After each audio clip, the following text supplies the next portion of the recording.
Hello, everybody. Welcome to another shot. I'm honored to be with the bulldozer, Matt Tremont. How you doing, man? I'm good, brother.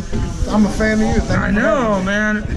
Man, last weekend, GCW, they were trying to fucking tore it up, man. Yeah, man. GCW was crazy last weekend. My hometown, AC, and went great, man. GCW's rocking and rolling. That was about that crazy video. It's like a casino hall. Like you were wrestling in the showboat. Yeah, the showboat. And I grew up down there, so never did I ever think I'd wrestle in a hotel in my hometown. It was a nice. They said it was the nicest deathmatch venue ever. I would agree with that. Yes. So how is it coming to California the first time, new promotion, any like jitterbugs, any like nervousness coming out here? Always, man. I've only got a few states left I had to cross off the bucket list, and California was one of them. So, you know, timing is everything. So I'm glad I was able to come out today, you know, for Sage and Kyle and Blood Brothers Pro, Crimson, everything. Just everything was fantastic today. How'd you like the LA crowd? We got the chant going. Everybody was great, man. I was feeding off of that. I was rocking and rolling because of the vibe and their energy.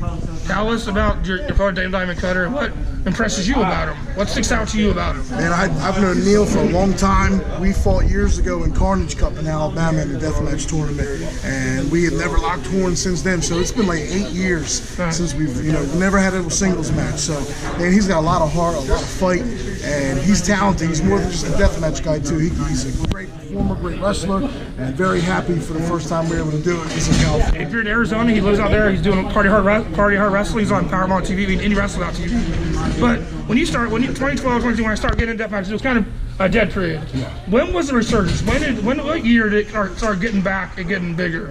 I think as where the height it is right now, yeah. I'd say within the last year and a half, 2 years.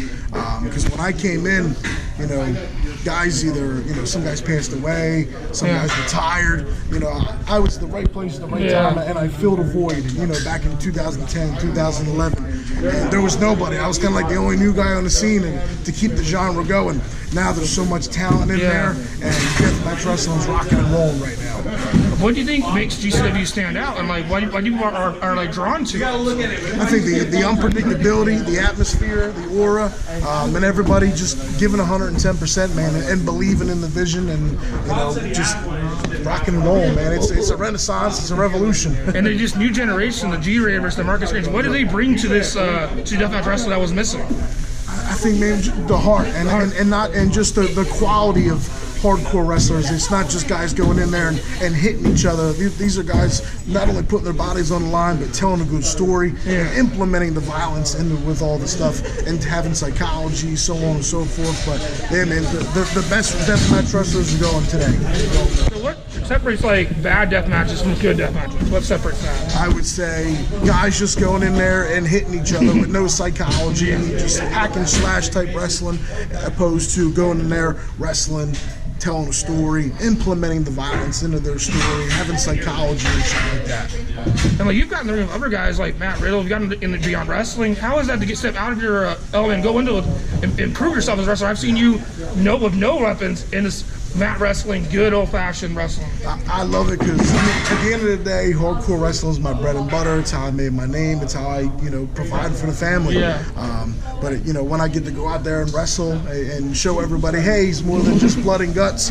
You know, I feel good about it because you know I can go in there with the best. Like you said, I've been in there with Chris Hero and Matt Riddle and Drew Gulak, some of the best wrestlers in the world. You know, I've been in there and I've you know hung in there toe to toe with. And when you had the Silver title, that made you like prove it. You got to do everything. Yeah. How much pressure was it having that world title?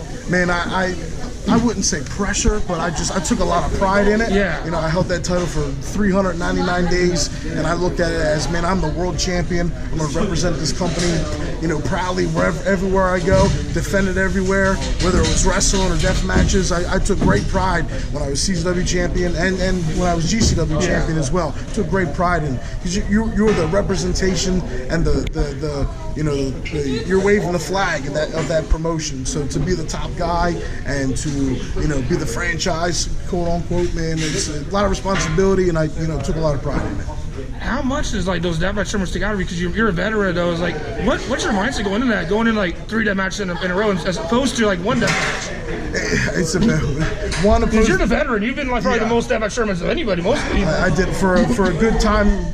for a good short period of time, man, I did all of them, and I was going 3 rounds deep in every tournament. So it took a lot of, physical toll on me for a while. Last year, I kind of slowed down a little bit and didn't do any tournaments, just so I could rest up and heal up, so I can, wrestle for another 5 to 10 years. And also, you're doing the H2O Academy. Tell us about that. You're in your school. You have a school. You have a company. Tell us about that. H2O Hardcore Hustle Organization in Williamstown, New Jersey. That was kind of like my big thing last year.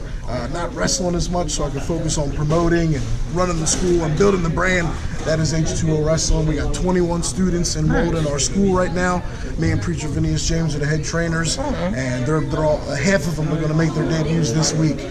So to see their their progression and all their hard work come to fruition next week means a lot to me as the trainer. And H2O is a young company. We're going to celebrate our 3-year anniversary in June. Definitely. You can find all the stuff on Smart Video. All the DVDs are on there. DVDs, download, smartmarkvideo.com, H2O. You're also part of the Cage of Death this past December in the Ring of Onita. Like, now you've been in the ring like twice. How is it like being in the ring like a legend? It's awesome. He's why I do what I do. He mesmerized me as a kid and as a teenager when I bought and traded VHS tapes, and to be able to wrestle him here, tag with him here, go to Japan and work with him over there. Dream come true, man. I always got to pinch myself. It feels like it was never real. What made you like get into the deathmatch? What drew you to the deathmatch wrestling opposed to like the other kinds of wrestling? And I bought a VHS tape at a flea market. I thought I was buying WWE tapes. Wound up being IWA Japan, the first king of the deathmatch, Kawasaki Dream. And I watched that, and I watched it over and over and over again, and I wanted more. So I started FMW tape, ECW, came across CZW, and I was hooked, man. Just something about the pageantry. I wouldn't even say the violence per se. Just the, when I watched Onita, I felt like I was watching a movie a lot of times. Just the way they sold. It's like a human, like Supreme, human horror film, definitely. Yeah, 100%. I was like being around like Supreme, like what's your West Coast favorites? Like we have BC Killer out here, we have Homeless Jimmy. Who are some of your personal West Coast flavor? I was a huge XPW fan. So I've been able to, work with Homeless Jimmy on the East Coast, wrestled Supreme last year, and I had told a great violent story with him last year. I met Messiah a couple weeks ago at CZW when they were in town. So like, I grew up on all the Hall of Fame. Yeah, congratulations. As an East Coast dude, I love the West Coast XPW. So, Supreme, there are just more guys that paved the way for guys like myself and for this next generation doing it. At the 20th anniversary, so Castle Valna, what do you think about his invention of the no ring deathmatch? What do you think about that? Hey man, he found his niche, he stuck to it, and everyone's doing it now. And you're doing something right if people are copying your idea and they're doing it here and they're doing it there. And he's a good dude. Just worked him a couple weeks last month at CZW, and had a great, violent, bloody match. Dude has nothing but potential, and he's the future of hardcore wrestling. What do you draw you with Nick Gage? Because like he's been such an icon now, and this like leading GCW with the belt. What do you draw you with the Cage? Why do people get behind him so much? Man, he drew me as a kid. He was one of my idols. That's why I wanted to be in CZW, was because of Nick Gage. You watch early CZW shows, you see me in the crowd as a 15-year-old kid chanting Nick Gage. So for me to be a fan of him for so long, and then the trilogy of matches me and him had a couple years ago, meant a lot too. I think both of us. Some of the best. I would like on Twitter. I would call like the Okada Omega deathmatch. Those three matches, at GCW, they're on Fight Arts, Smart Video, like Tremont Gage. Those trio, one of the best stuff I've seen. I appreciate that. And then also we got to talk. You've been like throwing out there like a challenge to Cody Rhodes. Tell us about that. First of all, I'm a big fan of him, and not just his in-ring stuff, his business acumen, how he presents himself, and just his grind and his hustle. And just a fan of his dad's, a fan of his. I would call you like a deathmatch. You're like the deathmatch Justin Real. That's why I think you are.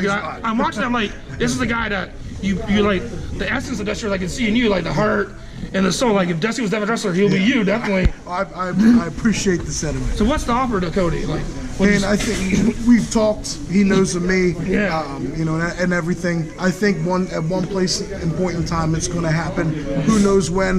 Obviously, at the last H2O show, I really put out the challenge. Hey, AEW or H2O. At some point, I think Tremont and Cody will happen. When it happens, I don't know, but I think when it does, man, we can tell a really good violent story, and I just would love to work with him. How do you feel like the fans appreciate, or how do you feel to be considered like a legend, icon, one of the pillars of deathmatch, the best wrestling? It means a lot to me. You know, I never had aspirations of, you know, I want to be a legend or an icon or anything, but to be in those talks and in the mix like that after 12 years in the business and be from what I've been able to accomplish, stuff like that, that's what keeps me going, and it's very appreciated.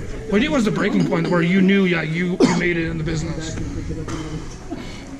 I mean, I think probably when I won the CCW title. Yeah. That was a lot of years of hard work, and like that was a genuine moment. And I think from that point on, people were like, you know, because a company's got to put a lot of stock in you to be your heavyweight champion. And at that point, I'm like, and then to hold it for however long I did, you know, I'm like, all right, I think, you know, he's doing something right.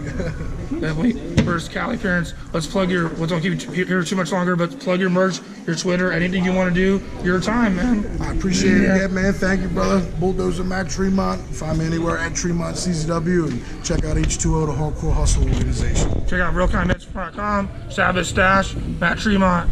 Peace.